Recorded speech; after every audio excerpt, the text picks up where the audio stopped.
All right, guys, welcome back. Make your way to your seats. Put down your tray of pizza rolls. It's time to get this game going once more. It seems that the soundproofing issue has been rectified.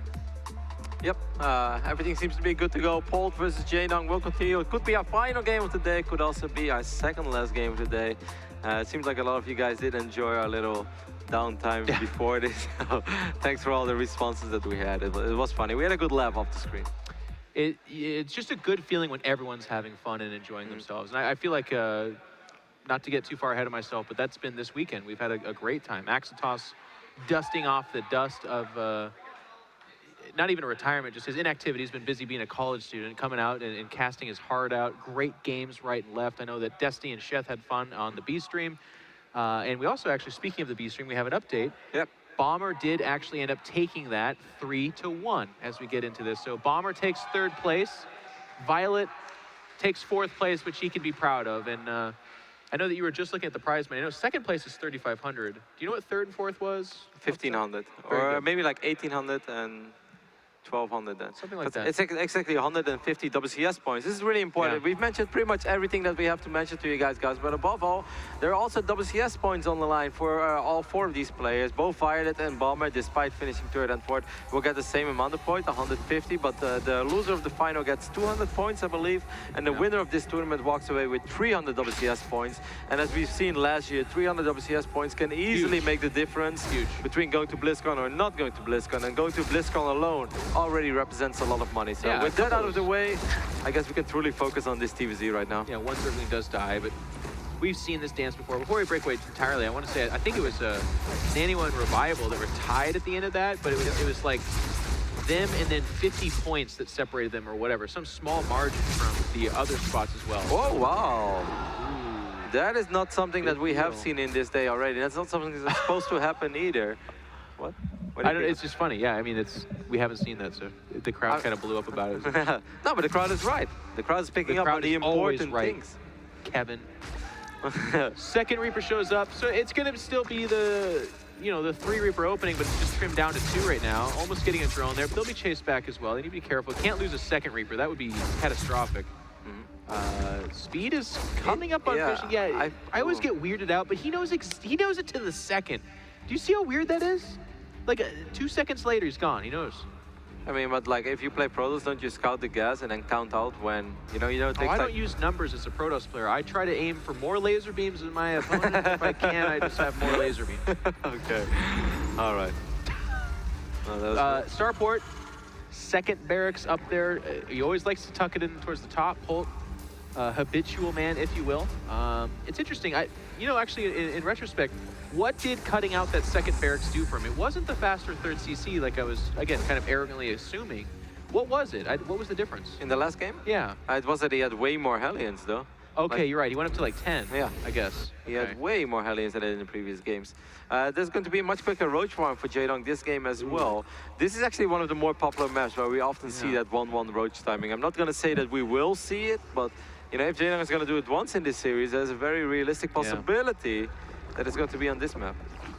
And this 3rd base will be scouted out, but again, because of that 2nd barracks, it seems, he's not really emphasizing on the number of Hellions that it would take to challenge that. We have a Marauder coming out, Viking, and we can presume that Medevac should be coming out after that. An additional barracks being added here, by the way, and still no engineering base. Now, that's something to keep your eye on because he has added them late, but I don't know. Maybe it is this late. This is a little more similar to the merry-go-round build. Okay.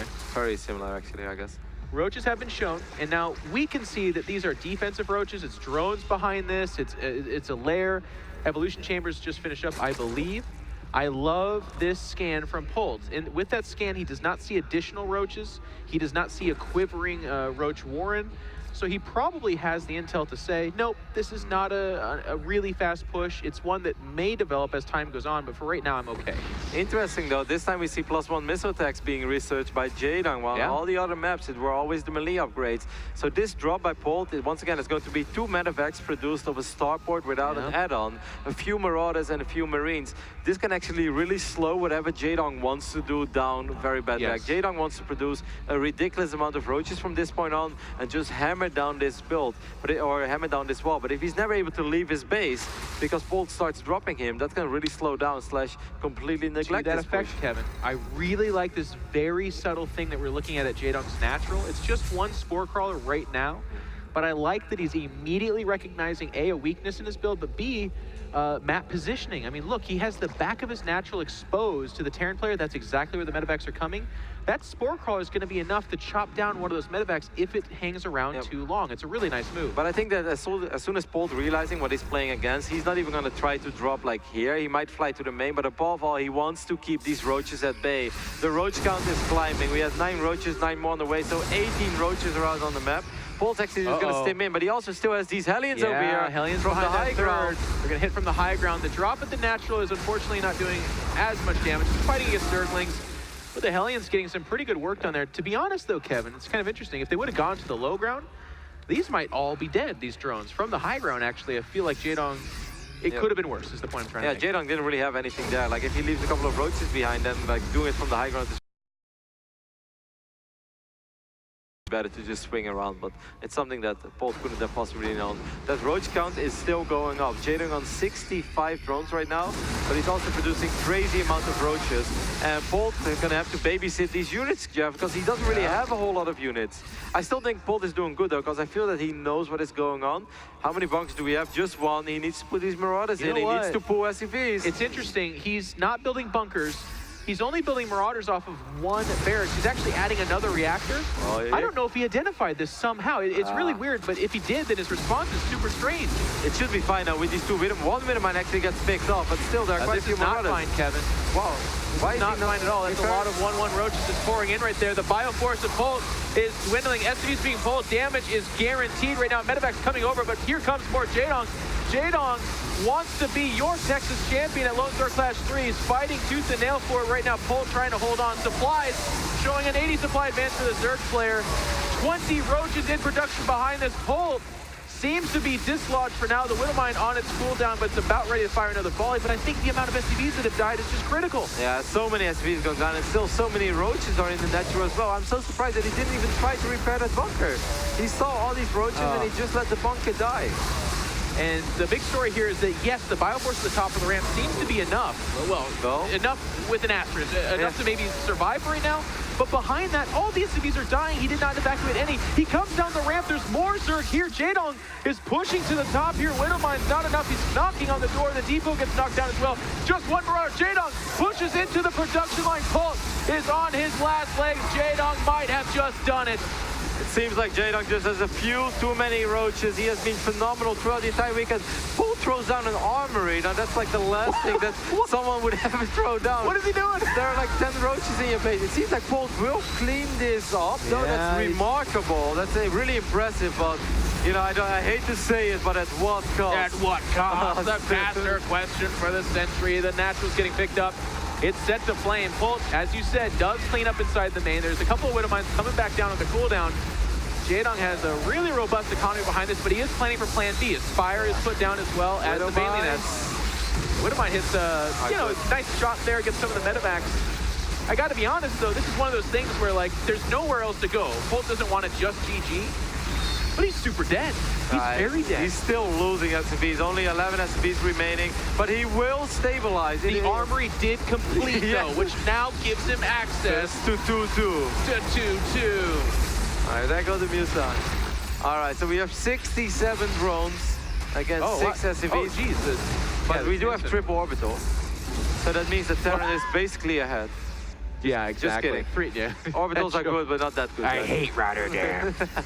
A lot of Zerglings kind of pooling up outside. The upgrades have shifted to melee. You'll see that it's 2 carapace, but just 1 melee. 9 Mules coming out.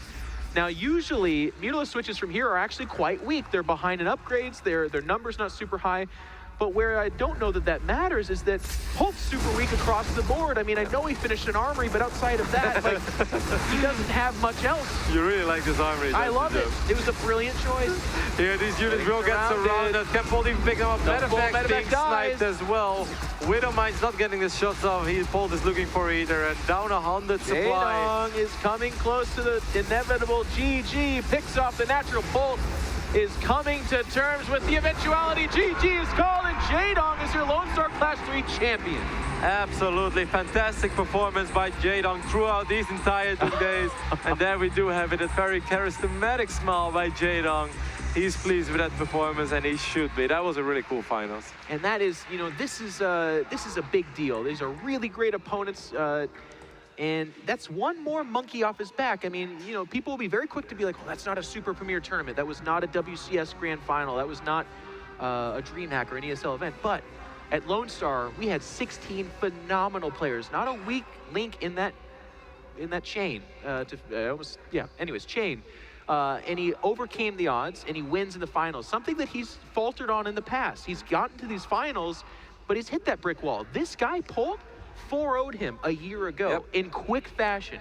And here we are, Jaedong almost 4-0'd him. Polt makes a battle of it, but in the end, Jaedong does get that big victory for himself. Yeah, Jaedong had to wait quite a while for, or to be able to get his revenge on Polt, but eventually he did do it, and he is going to walk away with $7,500. So that's actually a really good prize pool as well. Yeah. It's not like, you know, he attended this local tournament in the US and he won it. $7,500, then you know that people gave it all they got. And we had some of the, you know, the most accomplished Starcraft 2 players here. We had Polt, we had Bomber, but of course, we had Jaedong as well. So Anna, take it away. Here's your winner. People are screaming really loud. They seem to really like you. I know they're all gonna want your attention, so I just happen to have my Blizzard Jaedong lucky trading card. So before they all get to you, can I have your autograph?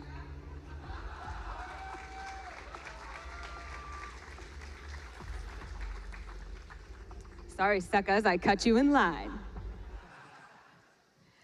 Awesome, so Jaedong, you are first place. You are first place at Lone Star Clash 3. How do you feel? Very happy, and before WCS, I lost Polt 0-4. So today, finally I beat him. So I'm very happy.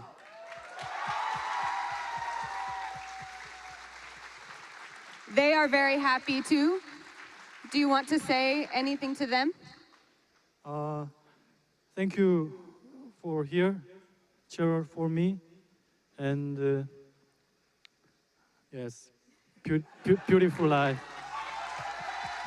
Well, it is my pleasure to present to you the Lone Star Clash trophy, the Lone Ranger of Lone Star Clash 3, E.G. Jaedong.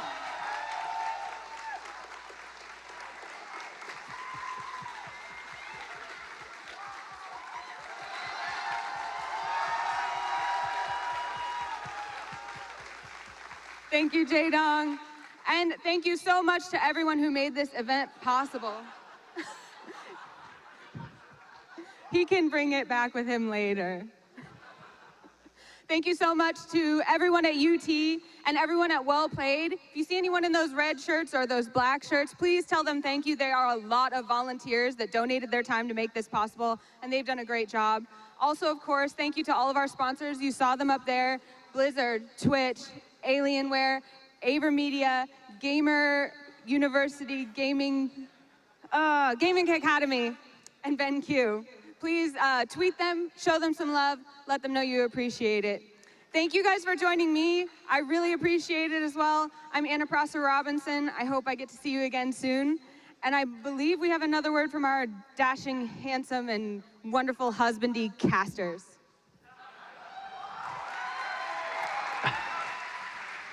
Well, I would feel remiss if we didn't have the opportunity to also thank everybody. This has been an absolutely amazing tournament.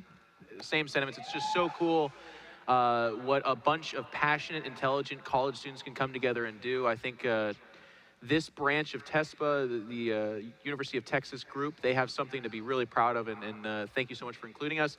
Thank you to the donors, the sponsors, and thank you to all of you guys for filling up those seats and for watching from home as well. Yeah. Yeah. So thank you. Guys, go home, be safe, study, drink milk, and get lots of exercise. Also, get outside. We'll see you guys soon. Thank you so much. Bye-bye.